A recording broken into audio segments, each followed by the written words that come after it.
Hello, amazing people. Welcome to the journey once again. I'm your host, JOURNiY. Good evening, sir. Yeah, good evening. Please, can we know your name? My name is William Dreket. Okay. Alias Papuza. Papuza. The great Papuza. Papuza. Okay, boss. So, what's your earliest childhood memory and how has it shaped you? Oh, my early childhood. Okay, I can say we live where my father was a police officer. We live at the license office. Now it's no more license office, not a police workshop at 37, where at the police church, if you know police church, 37 area. Okay. But my early childhood is something that is very, very, very not bad. But if I remember it's something I enjoy those days, early 70s. We say that the barracks where we live, early 70s, TV is something that only one person that have TV at the whole barracks. Wow. It's called Inspector Clement. And I can remember we have a TV program called Skipping, Talking Points.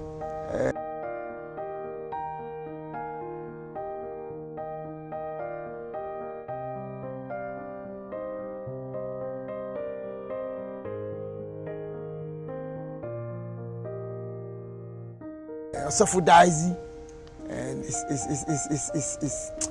not something that these days I think things have changed, and those days no TV is not something that is common. But these days TV is common. In those days it's hardly to get. But it's very, very, very, very. If I recall, I said that things have changed. Things have changed, and you see if you watch how we live in the barracks life is different from when we move from the barracks to the civil world. To civil world, it's difficult. It's different because barracks water is free, though it's not free, but water is something that is common. That you know, we see the closed pipe. We don't have water shortage. Electricity is not a problem. Oh, everything is very, very good because we have our schools there. The police workshop was there from the primary to the middle school. It's always at the same area. So yes, the same area. So even car take out from 37, from we will not even cross the road. Even the car come to the barracks. Those times you have arrow grass. It's wooden this thing. So everything is these days things have changed. So we see that it's something that early childhood has imparted positive. And my colleagues, how we live in barracks and how our parents were strictly, how it's different these days. If you watch how things are going, it's different. Okay.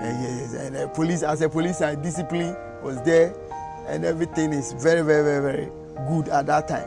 Okay. Yeah.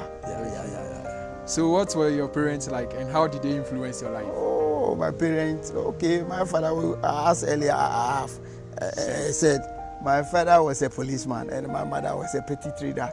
He said tomatoes and onion, fish and things, and my mother was popularly known at the barracks as Kabakaba. Kabakaba means in the way languages, in Akan, in Tentem, in English, fast. And popularly known as Kabakaba. Okay. And my father is a very quick-tempered and is very strict. And my mother is somebody very cool type, and my mother loves us.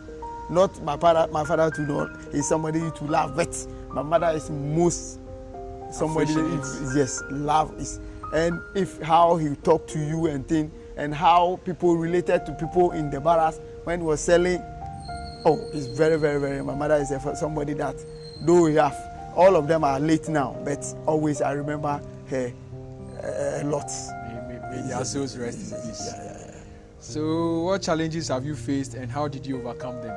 Oh, challenges not much, but where we grew up and where moving to the distance, not challenges. There's not too this thing. I don't have challenges. Yeah.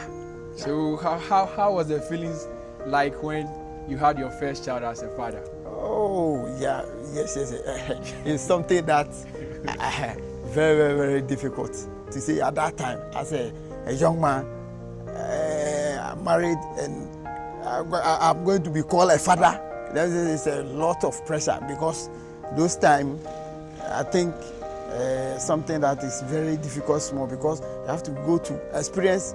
Your wife will be pregnant and you'll be seeing his stomach coming small, and every month you have to go to antenatal. Is something that is a big experience that everyone have to experience that. It's not easy. So how do you overcome it? Oh, it's a challenge as well. Yes, because when I got married, it's something that a good book is saying that if you marry, you have to leave your parents, your father and your mother, and cling to your wife. Yes, but when I'm married, the things is a bit difficult. But when I'm married, I live with where we are living. When we moved from the barracks, my father got retired. Where we are living, that is the place that where I live. So I live with my wife, and things a bit easier. Though it's difficult that my mother was around, so my mother assists me. So things were a bit easier. Yeah, because my firstborn. Okay, I was not in this company before. That was 1999. So when maybe from workplace to the house, my mother will be there and be assisting my wife before I will come. So this was a bit easier for me. Okay. Yeah. So, what are your greatest achievements and how are they significant to you? My great achievements, not much, but I can say I have 5 kids, 5 children, 1 female, 4 male. But my achievement is not everybody can take care of 5 children. So my achievement is how I take good care of them. Kids. Yes, the kids. I think it's education. I say that it's a achievement for me. Yes, it's a good achievement. Though I have not reached where I have to reach, but gradually we are moving on. Okay. But God will just shower blessings on it. Okay. Yes. Okay. So, what are your deepest fears and how do you cope with them? Oh, my deepest fear is sickness. Because sickness is everybody have to fear. If you are sick, and the sickness, let's say something like a stroke, diabetes, we have to fear because if you are sick, your enemy, your biggest enemy is sickness. So that is my prayer. My prayer that is my biggest prayer.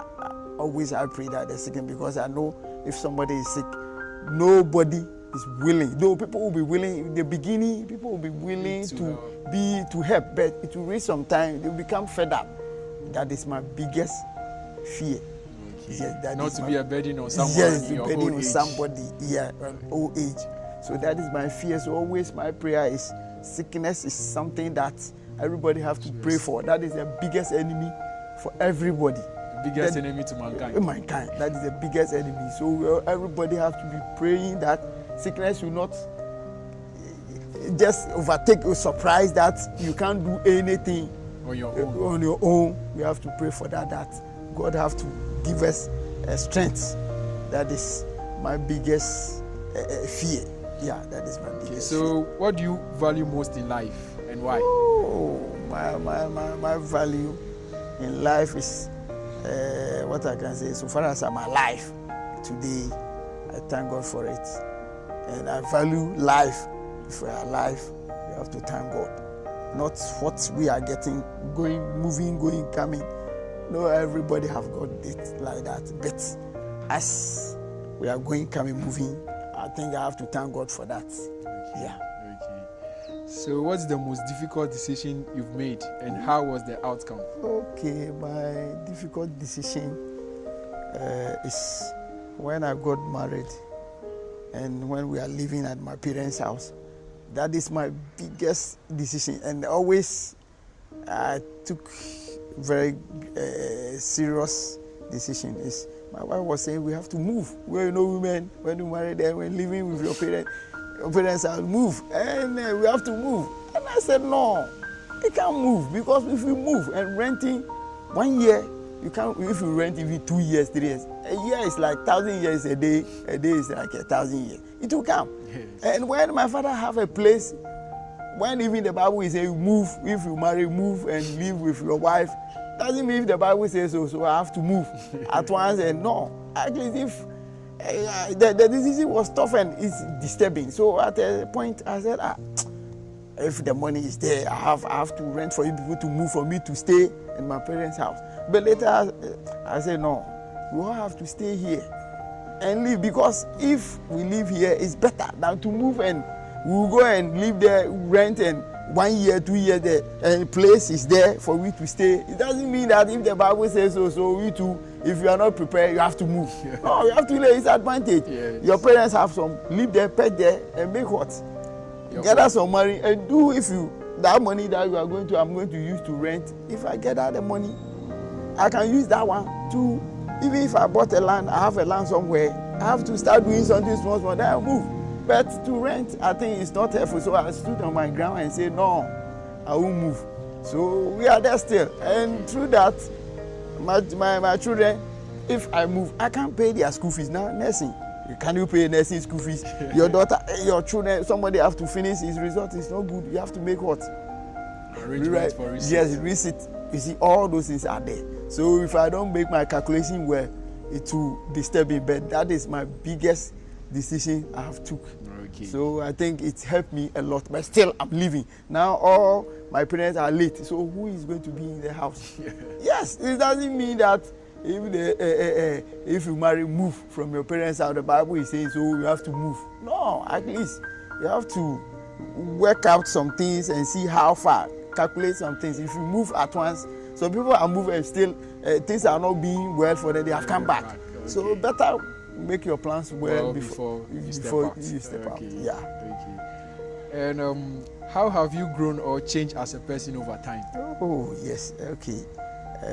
I think my childhood, when I was growing through the balance, that is I give you my nickname, Papuza. If you go to Lions' office, if like the barracks was no move, if you go there and you ask of me, Papuza, I was somebody that I'm an athlete. I ran and I play football too.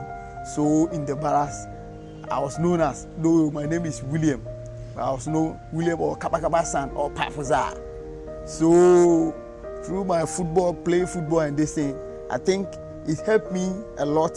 And for some time, because of, if you watch I'm not tall, I'm not short too. So in football, yes, in football too, if you are not tall and you are playing and you can play better, but your height and this thing too have to help you.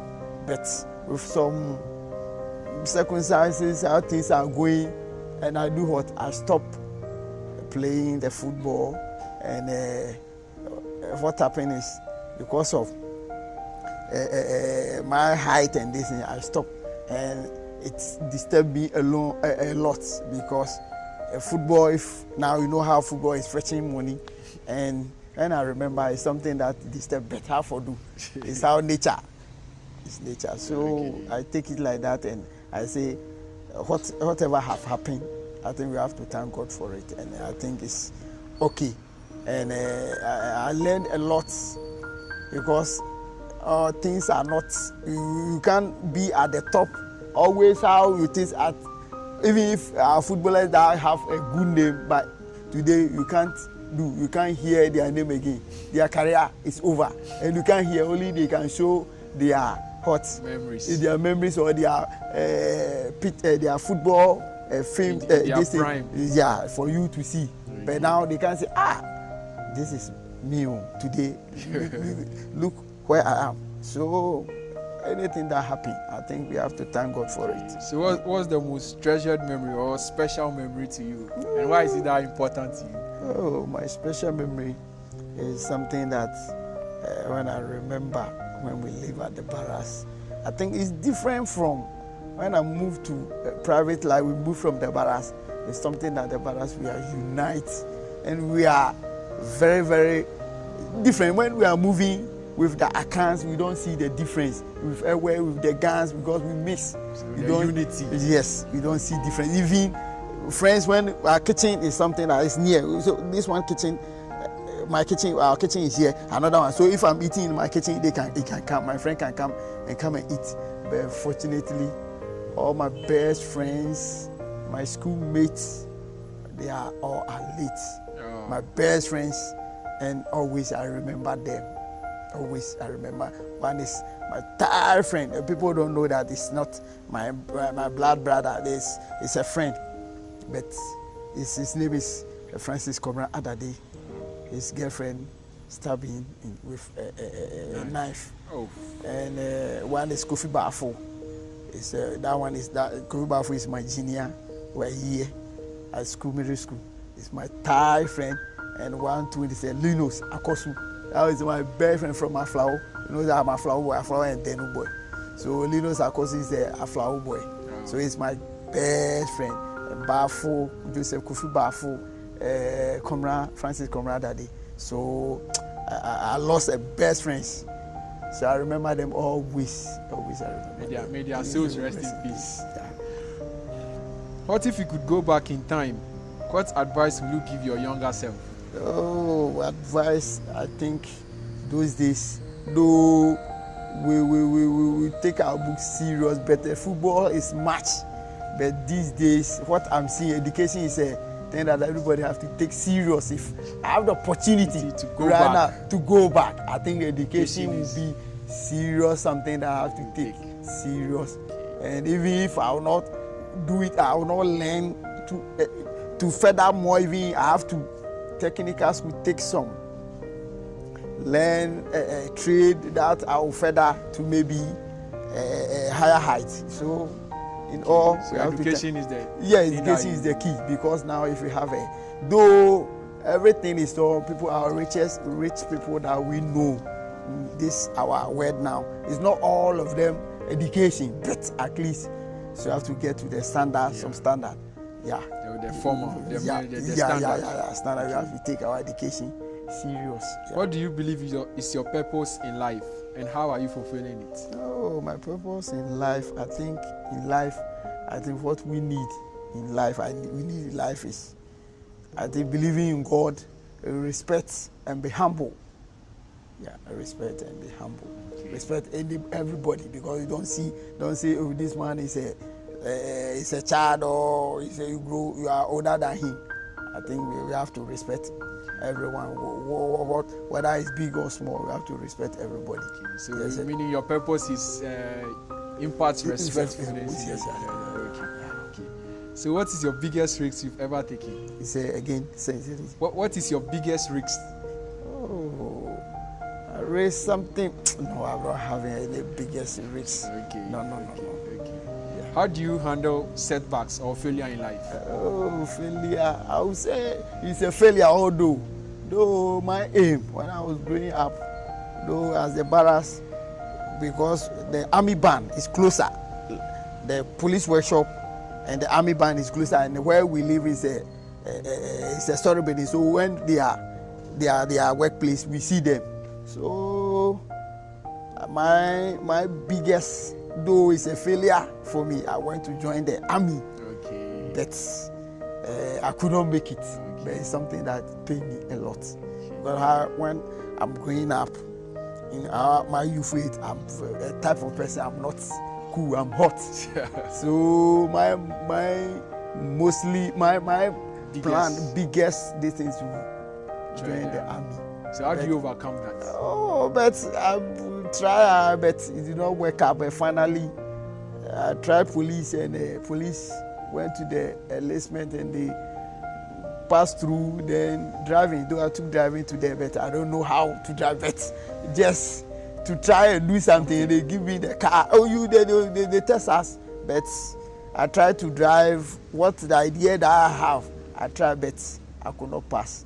So it paid me a lot. So if you watch my colleagues that we went to the enlistment, some of them are police officers, some military, some people military. You know that the age of the others is not 60 like police. So some the army, a lot of them have retired now, and police, some a lot of them are in. No, none of them have retired because you have to reach 60 before you have to retire. But it paid me a lot. But it's a failure. But I overcome it. Okay. Yes. From there, because from there I did not get opportunity to enter, and that time my father have retired. So what I have to do, I have to quickly find a place to put myself. So that is why from that place then I moved. 2000, the year 2000, I moved to Royal Aluminium. Okay. Yes. Okay. But when I just want something to do as a man. As a man. So when I came to Royal, what happened is, I remember they wrote no vacancy, and they pasted it on the wall. But I have some determination that maybe I will have to force and see. Though they have written no vacancy, but the year 2000, though I don't know this place, Pantan. I heard Pantan, but I work from Boucher. Wow. I work that was it's Easter Monday picnic day, so I work from Boucher because I know the place. So I work out. When I came and I asked, and they said this place is the Royal Aluminium. So when I walk, then when I read the gate map, then I see they have written no vacancy, and I said wow, but it did not scare me. So I just went home. Then I prepared and I told my brother, I told my father, and I told my brother. That my brother is a police officer. Then my father said, "Oh, when I'm going, you send your your brother have to join you, and you guys go together." Yeah. So when my brother joined me, when we read there, and we are looking for, we just enter. We are looking for the MD. The MD is called Makuzo that time. So when we read there and the Makuzo, we said we are looking for MD. When we went there, then the MD, they said, MD said we should come. When we come, we sit there. My brother said, I'm a police officer. And my name is so. Then he said, okay, what is your problem? So my brother is looking for a job. And he said, okay. If he's looking for a job, okay. The next day I have to report. Then wow. So amazing story. Yeah. So life, you have to be determined. Yeah, you have to be determined. Towards your dreams. Yeah, towards your okay. That one there.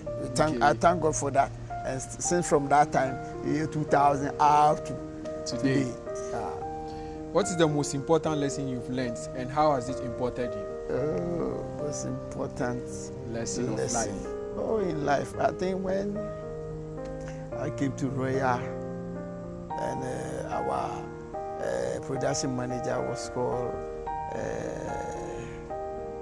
Roberto, and what happened, and I will not forget, because what happened when we were working, one of my colleagues, our production manager boots one of my colleagues, and this guy did not even make any sign that he's going to report to police. So the next day we are in there, and the policeman came. We are looking for our boss, production manager, and after that, then they asked what happened. This day, the guy said, oh, the man have put it. You have witness? He said yes. Then they called us. Hey, when they called us, I said this matter is going to be a struggle, but with no fear. The truth is the truth. Yes. So I just let the CID know. Is it true that your boss boots this man? I said, oh, yes, I saw him. I was working with my colleague before he boots him. And I thought my boss, after everything, he would sack me. But lo and behold, the truth, if the thing is the truth, we should not fear and just say the truth. But up to now, after that, the boss, we were closer. Roberto is the closest. He's a good, though he's not a bad person, but it's happening like that. But what shocked me is the guy even did not make any attempt that to do something that to trigger. Yes, like you, if he's going to report and we are the witness, nothing like that. Just take us on surprise. And when it happened to me, the police people came. Yes, what we saw. I just tell the police this is what happened. So meaning your greatest lesson is yes, that is my greatest lesson. That don't have mishandle people because you are the highest position. Yeah, and we have to be sincere. What is right and do the right thing at the right time. Always. Yeah.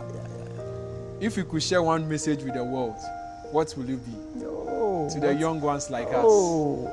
What I can say for now, I think things, if you watch in the 70s up to by this time, from the 70s, we see the population is not much. And now we see that the population is very huge.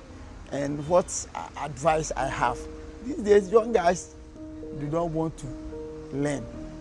We want quick money, and in life, no shortcuts. If you want shortcut, it will lead you to a different. If you are not careful, it will land you in jail, and this is so. Everybody have to be what? No shortcut. And what you have to do is you take our education serious. We have to respect our parents, because what the Bible is saying, respect, obey your parents and your mother, your father and your mother, and you live long. So if you don't respect and you say you live your life anyhow you like, it will not end you well. So I think respect is something that is important in life. You have to respect and to be truthful and sincere if you are doing somebody's job, because we know a lot what I heard these days. Our brothers and sisters, fathers who are living outside abroad, what they say is when they suffer, toil there and bring money home to open a company or set up a business for young guys to get employed, to manage, they just squander, they'll steal, and it's no help. Don't think when you spoil somebody's own, your own will be good. Let somebody's own be better, good, and your own also will be good. And assuming if the job that the person, if you take care of the job well, you don't know outcome what the person will do for you. Okay. But you decide, I have to get money quick, stealing the person, and the person even the person will be thinking, why my money? I put my money and the money will spoil and everything. I think it's not good. So my advice, I have to advise, respect and be sincere. Anything that you do, don't think of your own. Okay. Say your own, you have to get it first. No. After all, when you get the whole world, you get everything, you are going to die and leave it one day. So a little that you have to you have to appreciate it, and not said you have to be at all costs. Whatever belongs to you, you have to have it. No. The thing that this is not what if this chair don't belongs to me, you don't have to take it or you don't have to steal it. Oh yes, if these days what we see, if this country has to be a peaceful, though Ghana is a peaceful country, you don't hear it's a peaceful country, although that's what we hear is we have people that want to be rich at the quickest time. It's not supposed to be. So my biggest advice, I have to advise everybody that respect, obey your parents mostly. Okay. Our parents is important, because what I can say is in the Bible, people that we read about in the Bible, they say John is a saint, Mary, we hear about them, we have not seen them before. And your parents that give birth to you, they are saints. Okay. Your parents are saints. Okay. Yes, because I can't say my parents is a bad person. The person that give birth to me, taking care of me up to this level, and they have no more. They are saints. If my parents are saints, I can't say bad thing. My father is a bad person. My mother, no, they are saints. So our parents are saints. So we have to give them that respect. Yes, give them that respect. Yeah. Thank you, Mr. William, for having us. For this your amazing life story. We hope it will change many generations, even the ones to be born. We are really glad for welcoming us in your apartment. Okay. Thank you very much. Okay.